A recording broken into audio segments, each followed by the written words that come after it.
हिंदू धर्म के 4 धामों में से एक द्वारका धाम को भगवान श्री कृष्ण की नगरी कहते हैं। द्वारका धाम गुजरात के काठियावाड़ क्षेत्र में अरब सागर के समीप स्थित है। श्री कृष्ण की द्वारका नगरी के जल विलीन होने की कई पौराणिक कथाएं प्रचलित हैं। चलिए जानते हैं भगवान श्री कृष्ण की द्वारका नगरी के डूबने के पीछे क्या वजह थी। पंडित इंद्रमणि घनश्याल बताते हैं कि श्री कृष्ण की द्वारका नगरी के डूबने की मुख्य 2 वजह मानी जाती है। पौराणिक कथा के अनुसार जरासंध द्वारा प्रजा पर होने वाले अत्याचारों को रोकने के लिए भगवान श्री कृष्ण मथुरा को छोड़कर चले गए थे। श्री कृष्ण ने समुद्र किनारे अपनी एक दिव्य नगरी बसाई। इस नगरी का नाम द्वारका रखा। माना जाता है कि महाभारत के 36 वर्ष बाद द्वारका नगरी समुद्र में डूब गई थी। महाभारत में पांडवों की विजय हुई और सभी कौरवों का नाश हो गया था। इसके बाद जब युधिष्ठिर का हस्तिनापुर में राज तिलक हो रहा था, उस समय श्री कृष्ण भी वहां मौजूद थे।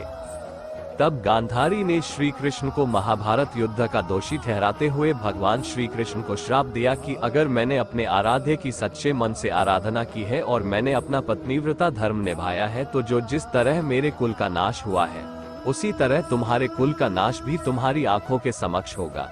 कहते हैं इस श्राप की वजह से श्री कृष्ण की द्वारका नगरी पानी में समा गई। एक अन्य पौराणिक कथा के अनुसार एक बार महर्षि विश्वामित्र, देव ऋषि नारद, कण्व द्वारका गए। तब यादव वंश के कुछ लड़के ऋषियों के साथ उपहास करने के प्रयोजन से श्री कृष्ण के पुत्र साम्ब को स्त्री वेश में ले गए और ऋषियों से कहा कि यह स्त्री गर्भवती है। आप इसके गर्भ में पल रहे शिशु के बारे में बताइए कि क्या जन्म लेगा। ऋषियों ने अपना अपमान होता देख श्राप दिया कि इसके गर्भ से मुसल उत्पन्न होगा और उस मुसल से समस्त यदुवंशी कुल का विनाश होगा। उसके पश्चात सभी यदुवंशी आपस में लड़ लड़कर मरने लगे थे। सभी यदुवंशियों की मृत्यु के बाद बलराम ने भी अपना शरीर त्याग दिया था। श्री कृष्ण पर किसी शिकारी ने हिरण समझकर बाण चला दिया था, जिससे भगवान श्री कृष्ण देवलोक चले गए।